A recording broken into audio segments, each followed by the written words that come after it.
Well, there's the start of my breeding season. I got about 20 eggs out there. And it's horrible. It's about 20 degrees.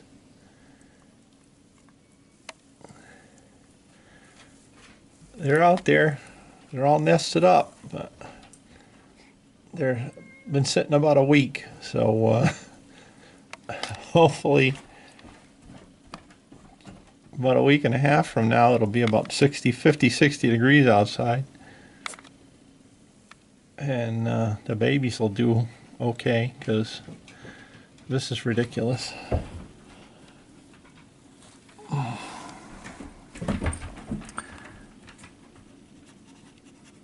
We got about a foot of snow so far. It's supposed to snow all day.